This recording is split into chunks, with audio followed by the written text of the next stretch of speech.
Hey, this is Bunny, here today to paint some stone runes, really. I have, this one is a speaking stone, and I'm doing 3 because these are going to be really quick paints. Really quick and easy. So this one here is a speaking stone. You can already see its face there.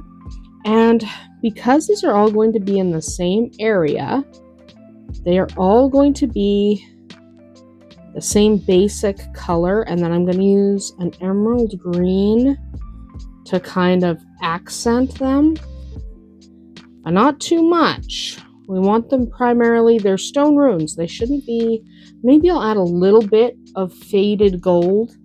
Maybe, I haven't fully decided on that one. I'm kind of going on the fly, but definitely there's room for some brighter emerald green so they're not so blah. Except for the horse one. I think the horse one's just going to be stone. I really think that's just going to be stone. And this is actually my favorite paint to use for painting stone. It actually has some grit to it. So this paint, when it dries, you'll see it's got a little bit of grit. And I like that. Because that little bit of grit gives it kind of an interesting appearance. Okay. One down. These are going to be very quick. So when you're painting something like this, don't get too technical. Like, again, this is another one of those things like the plants from last week, where you have to stop and think, am I going to use this very often? And the answer in my case here is not really, right? Not a lot. But I am going to use them. It's not that I'm not going to use them at all. It's that I don't think I'm going to use them that much. So I do have, obviously, lately I've been painting things I need for an upcoming campaign. Yes, I have been. But they're not things that are going to be used a lot outside of that campaign, I don't think. Like, I mean, look at these. These are kind of cool, yes. I'm not going to deny that these are cool, okay? They are. They're interesting looking, they're fun. Painting them is going to be quick and easy.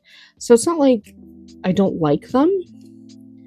It's that, frankly, I don't have a need for these outside of the very specific campaign I am running right now.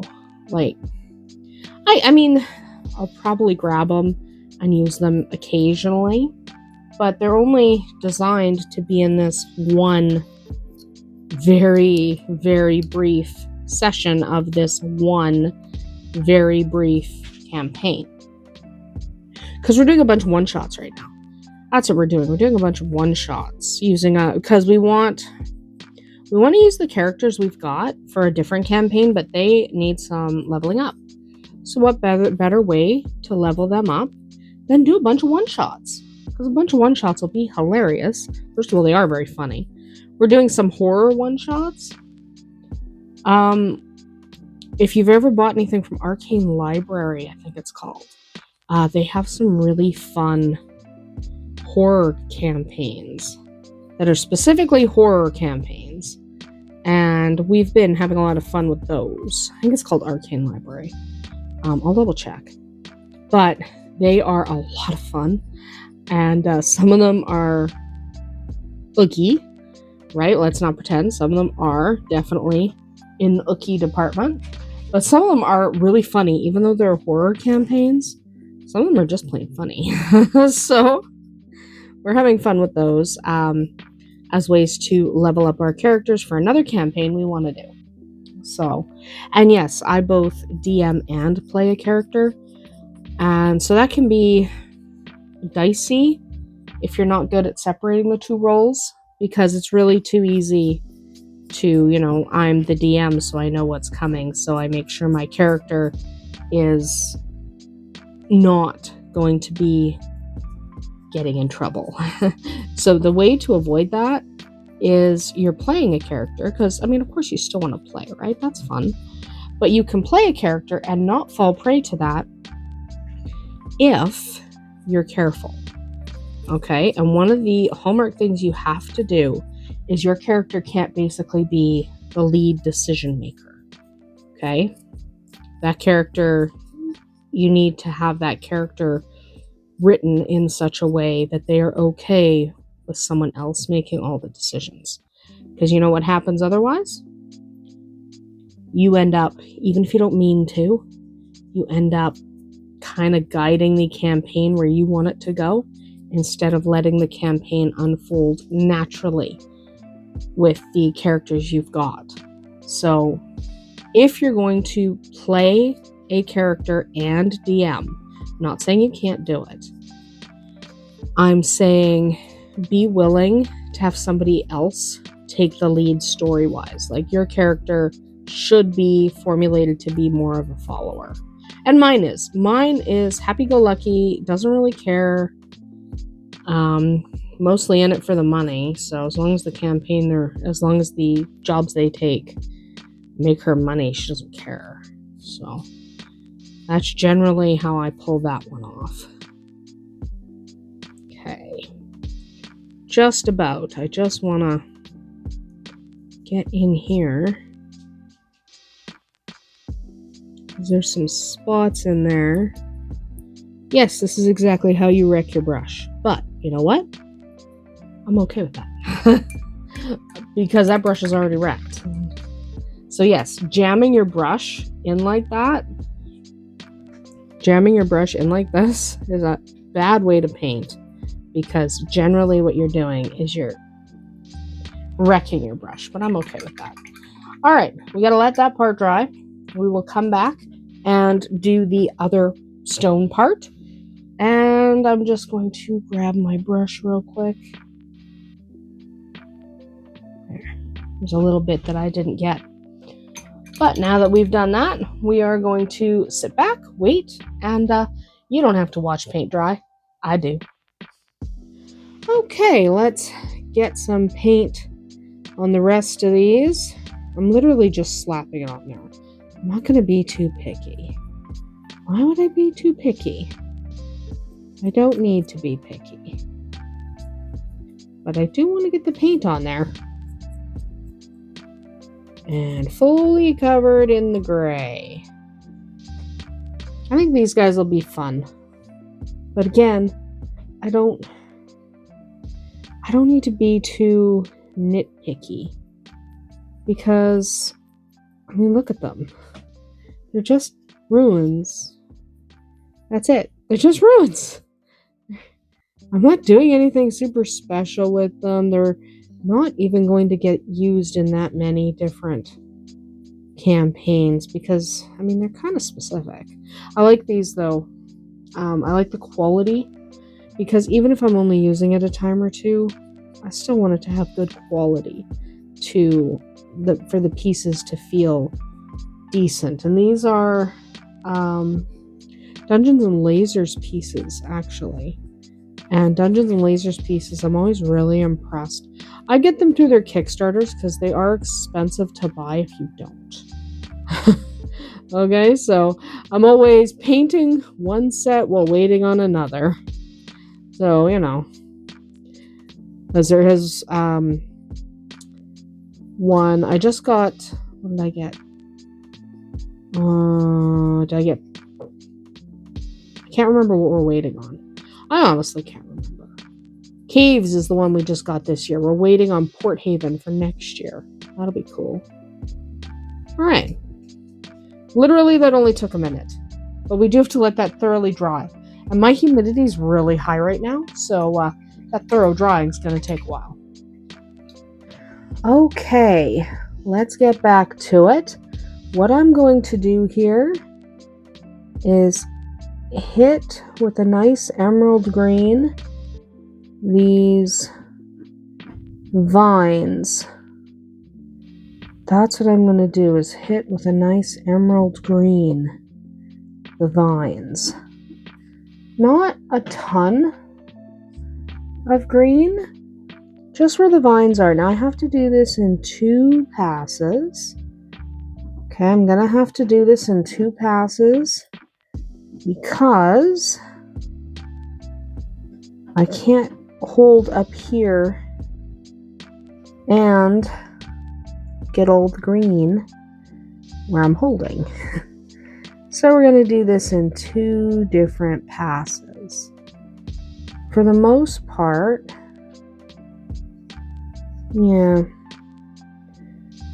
I'm just going to do this base. And just get these vines going. Just get the tops of these. I honestly just don't want to do too much, because there's already going to be a lot of green at the top, right? There's going to be a lot of green at the top, so we're not going to worry about it too much, but these obvious ones we're going to hit. I don't want, there's a balance between a lot of green and too much green, so we don't want to go overboard. I want to pull this, there we go. I just wanted to get that, there was a little, sometimes you'll end up with a bristle that comes out, and I just yank them out. You know, if you notice a bristle sticking out, just knock them out. It's not really a big deal. And then these are all going to be green. And I'm going to hit these with a dark wash later, not black. Black would be a little too dark. Either umber or sepia tend to be my go-tos. So we'll see what I'm in the mood for later. Like, I didn't approach this with a big plan, right? I didn't have a huge plan. And that's fine to not have a huge plan. Yeah. And I did want this a little bit brighter just because the lighting of the setting we're not using a lot of light. And so really dark things are not going to show up really well. So if you're wondering why I'm painting it so light, one, I'm going to hit it with a wash. So I'm going to darken it up anyway. But it's also the environment we're going to be playing in. We've been playing in a very dark environment. So I want them to show up a little bit. I don't want them to blend into the background too much. So there we go. There we go. And I'm not going to paint the globe until I come back. And I'm not going to put any green on the horse. The horse statue, he's not going to get any green. He doesn't need any green. He's fine. He's fine. He doesn't need green. He does not need green. But this speaking stone does. Okay? The speaking stone, we do want some green here. So what I'm going to do is just put some green on this guy. Because I want him to not be so plain. I am going to put some gold on these, or at least on some of them. Like the horse is going to get gold, and so is that place long forgotten in the middle. That's going to get some gold. I'm not sure about this speaking stone, but whether or not he's going to get gold, I haven't decided. I haven't quite decided on that. Turn it this way. I haven't quite decided if I'm going to do that, you know? Sometimes you just have to take your time. And there's a little too much water on my brush now. Get the water off there.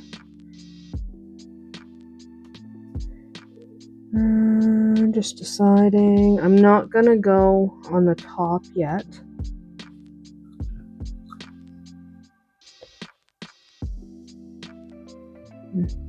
Not gonna go on the top.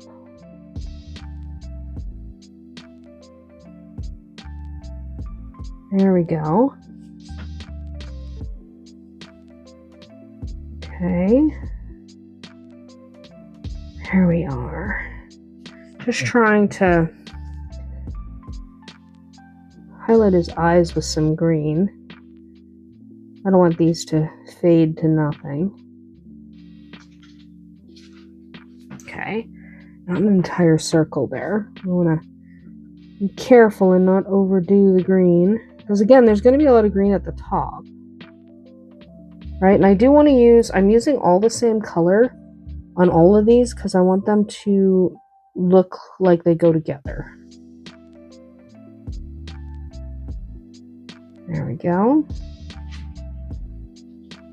And this is grass.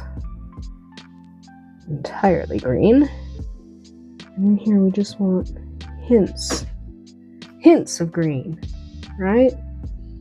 Just hints of green. Hints, not too much all at once. There we go. Green going down. And I mean, you get to decide because there's some things I'm not, even though they should probably have green, I'm not hitting them with green. And that's the beauty of doing it yourself, is you get to decide. Okay, we are going to let that dry, come back, add a little more green to those two, and then we will come back and add some gold. It's a process. We'll be right back. Okay, let's keep going with the green. Just hit, I don't want it overwhelmingly green.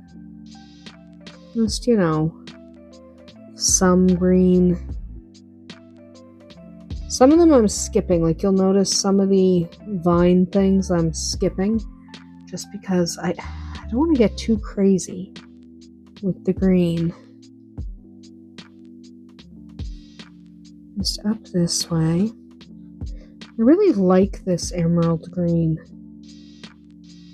I really enjoy it. It's very bright green. I added a little white to it. It is emerald in the bottle, and then I usually add a little bit of white to it. Just because I like that. I really enjoy it. So, remember when you're painting for yourself, you gotta use colors you like. Fully admit this is not a color most people would appreciate. I'll admit that right now. I just happen to really enjoy it. I really like this one. So, that's what I'm using. I know most people would probably leave this color with the original color it comes in the bottle as, which is kind of like a bright emerald-y color. But I like it this way. I like it this way the best.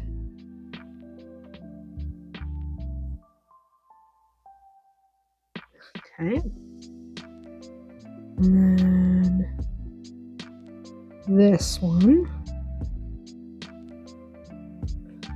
That. This one.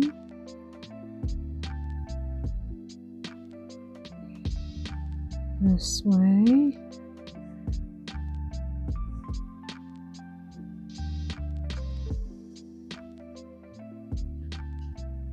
And this way. Yeah. Just trying to decide. I'll leave most of that alone. Some of this. I just don't want to do too much.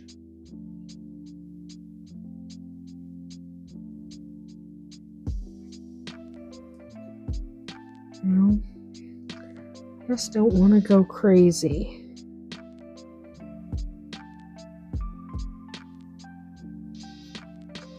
I think that's all I'm going to do on that piece. I just don't want... It's one of those things where you're like, how much do I do? It's hard to decide. It's hard to decide. Yeah. But that's okay. And there's really no right or wrong choices there. Right? Whatever works for you. I'm going to come back with some gold. I don't know if this guy's going to get hit with much gold. I don't know. I don't know if there's a reason to hit this guy with too much gold. But I'm going to do a little gold on the horse. And there's a little rim that I want to paint gold on the middle piece there. Otherwise, I don't know if this guy needs gold. Right, he might not. We'll see. We'll see if I think he needs gold, but I think I just want to darken him up with a wash.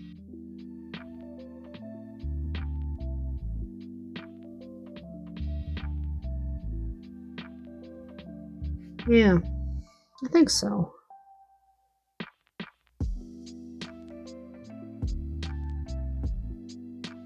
Just a little bit of green here, not a ton. There.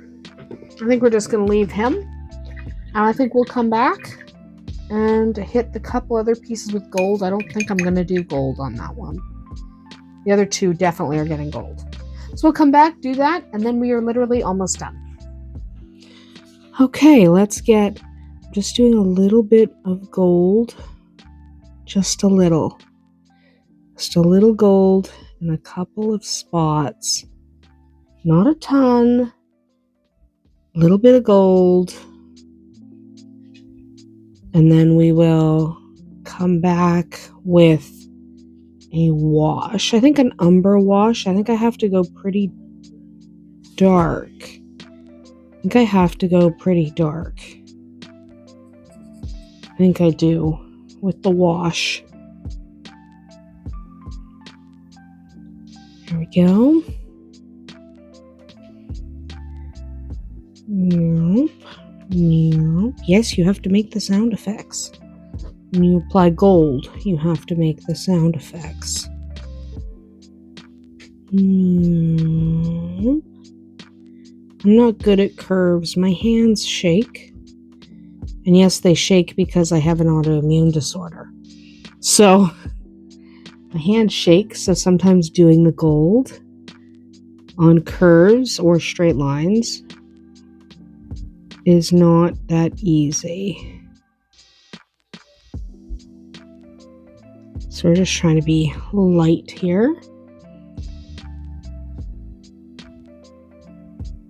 Light. More. I don't have very much paint on the brush at the time, so the shaking hands is why I am less concerned with getting it just right. For anything, like my hands shake. I deal with it. Hair in my way. I have dogs. Hair in my way happens. Hair in my way happens. Okay, one more side. And then we will let this dry. And after it's dry, I will come back and do the wash. And I think we're only going to do the wash. I think I'm not going to do any highlighting or anything because I don't think I want them highlighted. I think I want them pretty flat, pretty blah. Like I'm not even putting gold on the one. He doesn't need anything. He's fine. He's fine. We'll be back. Okay. Let's get these covered with a wash. And this wash is fairly dark, but I'm not applying it thick. So remember, a wash is just watered down paint, really. That's all it is. And if you apply it thick, you get more definition. But I don't actually want that much definition. I kind of want these to almost fade. Almost fade into the background. They are just terrain pieces after all. They're not that fancy. They're literally, and the reason I'm laying them on their sides, by the way, is some of these areas I want it really to sit in. There we go. I think I'm going to add some more on here. You can always add more wash after if you find it didn't show up good enough, well enough on your piece. You can always add more wash. There's no rules. If you're like, you can always darken your wash by adding a little more paint to it. Do it a little at a time. Do it a little at a time. If you do it too much at a time, suddenly you have paint instead of a wash. You don't want paint. You want a wash. And this just helps dull. It's one of the reasons why I use such a bright green, because I still want the green to be very bright. And adding the wash dulls it right down.